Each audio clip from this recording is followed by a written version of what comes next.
रहे हैं कि 14 में जो कोलिशन सरकार बनी बीजेपी और पीडीपी की, जो यहाँ पे सियासी हालात हैं उसके लिए पीडीपी ही रिस्पॉन्सिबल है। देखिए, जाहिर सी बात है, उनको तो माजी में अभी रहना बहुत पसंद होगा, प्रेजेंट में वो रहना नहीं चाहते, प्रेजेंट की वो बात नहीं करना चाहते। और अगर हम माजी में जाएं तो 70 साल तो एनसी की यहाँ सरकार रही, पीडीपी की जिसके साथ भी सरकार रही, वो बीजेपी हो या कांग्रेस हो, कुल मिलाकर 5 साल से ज्यादा तो नहीं रही। तो फारूक साहब बताएं हमें, जब वो 20-25 साल चीफ मिनिस्टर रहे तो वो क्या करते थे? ज्यादातर वो लंदन में रहते थे। He had left people here to their own devices। Ikhwan, task force, POTA, ये सारा तो यहाँ एनसी ने ही अपने दौर में लाया। तो कहीं ना कहीं अगर वो माजी में झांक रहे हैं तो उनको 2014 से पीछे भी जाना चाहिए, शेख साहब के टाइम में जाना चाहिए, फारूक साहब के टाइम में जाना चाहिए, जब उनने खुद यहाँ एसटीएफ को बनाया, टास्क फोर्स बनाया, इखवान बनाया, जो यहाँ अपना लोगों को कितना शिकार बनाते थे। इखवान, टास्क फोर्स, पोटा, सब चीजें यहाँ एनसी ने लाई हैं। क्योंकि हम जानते हैं कि हॉर्टिकल्चर जम्मू कश्मीर की इकोनॉमी का बैकबोन रहा है, और जब यहाँ 90s में पीक मिलिटेंसी होती थी, horticulture is what made people survive. It provided a source of livelihood to lakhs of families here. और आज ही आप देखिए, हम we are in the middle of a orchard here, यहाँ बिजबेहाड़ा में हैं हम। आप यहाँ हालत देखिए, फार्मर्स लिटरली इनके ये रो रहे हैं, इनको कोई सपोर्ट नहीं मिल रहा है।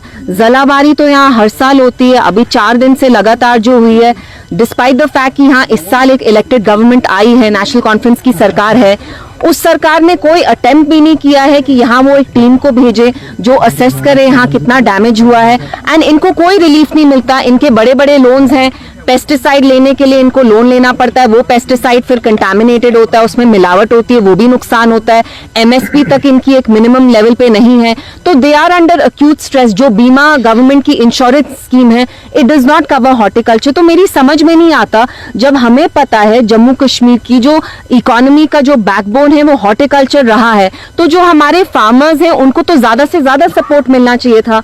आज यहाँ जैसे किसान योजना स्कीम है, उसमें भी जो इंश्योरेंस है that does not extend to our farmers here. तो हम जानते हैं जो जलाबारी हुई है यहाँ पे 4-5 दिन से लगातार, यहाँ टीम तक यहाँ सरकार ने नहीं भेजी है जो यहाँ असेस करे कि यहाँ फार्मर्स को कितना डैमेज हुआ है। तो it's very unfortunate. National conference ने जो वोट लिए हैं, SP Smart School is seriously the best when it comes to prepare ourselves for our dreams. Like इतनी सारी facilities, इतना सही infrastructure with the top-notch educators. I think we all are on a right track of success.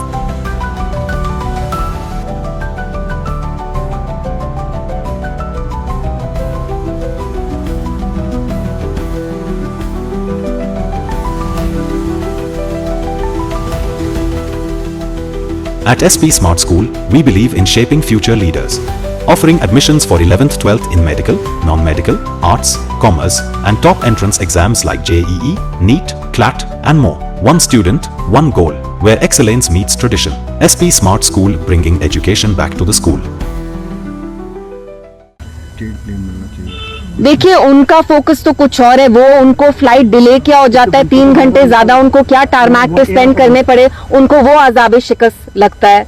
वो चाहते हैं कि उनको state plane मिले, तभी वो चाहते हैं कि स्टेटहुड आए। यहाँ जो हमारे फार्मर्स ड्यूरेस में हैं, पूरे जम्मू कश्मीर फार्मर्स ही क्यों, स्टूडेंट्स के बारे में बात करते हैं, हमारी इतनी यंग पॉपुलेशन है। कुपवारा में एक 21 साल के लड़के ने अपनी जान ली, क्यों?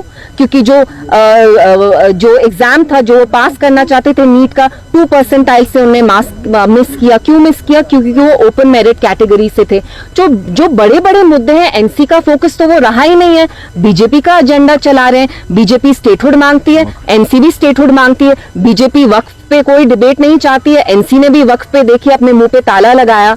तो जो भी बीजेपी अपना एजेंडा यहाँ चलाना चाहती है, तभी एनसी को इतनी भारी अक्सरियत से लोगों ने यहाँ लाया कि वो इतने मेजॉरिटी में आके 50 एमएलए लाके, फिर बीजेपी का ही उनको अगर एजेंडा चलाना था तो बता देते लोगों को। रामबन के इंसिडेंट को आप अभी हमारा फोकस यहाँ लोकल इश्यूज पे ही है।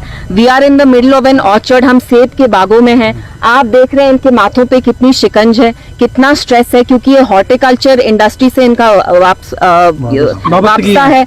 और आप देखिए, गवर्नमेंट की तरफ से यहाँ हॉर्टिकल्चर के लोगों के लिए कोई कोई सपोर्ट नहीं है। It's such an important crucial part of Jammu Kashmir economy, yet there is no support. यहाँ इतना हेलस्टॉर्म की वजह से डैमेज हुआ है, एनसी सरकार ने यहाँ एक भी डेलीगेशन नहीं भेजी, एक भी टीम नहीं भेजी जो यहाँ आके असेस करें कितना डैमेज है। तो मेरी सरकार से यही अपील है कि आप प्लीज यहाँ एक टीम को भेजे बिजबेहाड़ा में, शोपियान में, जहां भी जालाबारी की वजह से डैमेज हुआ है, so that they take stock of the situation. Ma'am, National Conference कह रहे हैं कि 14 में जो कोलेशन सरकार बनी बीजेपी और पीडीपी की, जो यहाँ पे सियासी हालात हैं उसके लिए पीडीपी ही रिस्पॉन्सिबल है। देखिए, जाहिर सी बात है, उनको तो माजी में अभी रहना बहुत पसंद होगा, प्रेजेंट में वो रहना नहीं चाहते, प्रेजेंट की वो बात नहीं करना चाहते। और अगर हम माजी में जाएं तो 70 साल तो एनसी की यहाँ सरकार रही, पीडीपी की जिसके साथ भी सरकार रही, वो बीजेपी हो या कांग्रेस हो, कुल मिलाकर 5 साल से ज्यादा तो नहीं रही। तो फारूक साहब बताएं हमें, जब वो 20-25 साल चीफ मिनिस्टर रहे तो वो क्या करते थे?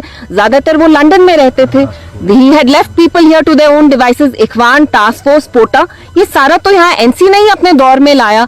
तो कहीं ना कहीं अगर वो माजी में झांक रहे हैं तो उनको 2014 से पीछे भी जाना चाहिए, शेख साहब के टाइम में जाना चाहिए, फारूक साहब के टाइम में जाना चाहिए, जब उनने खुद यहाँ एसटीएफ को बनाया, टास्क फोर्स बनाया, इखवान बनाया, जो यहाँ अपना लोगों को कितना शिकार बनाते थे। इखवान, टास्क फोर्स, पोटा, सब चीजें यहाँ एनसी ने लाई हैं। कि तब उमर साहब को पता भी था कि इनको फांसी लगने वाली थी। उनने क्या कहा कि आप इनको फांसी चिल्ले कलान के टाइम दीजिए ताकि लोग निकल नहीं पाए। तो अगर वो माजी में जाते हैं तो उनको अपना टाइम भी देखना चाहिए। कांग्रेस ने जब पीएजीडी टूटी तो इंडिया अलायंस के बारे में अनाप शनाप बोलने लगे कि राहुल गांधी ऐसे हैं, राहुल गांधी वैसे हैं। तीसरा स्टेप है कि वो कांग्रेस के साथ अपनी अलायंस तोड़े। एक बार वो कांग्रेस के साथ अलायंस तोड़ेंगे तो उनका रास्ता क्लियर है। जो इनफॉर्मल कोएलिशन अभी एनसी और बीजेपी के साथ चल रही है वो 6-7 महीने बाद फॉर्मलाइज हो जाएगी।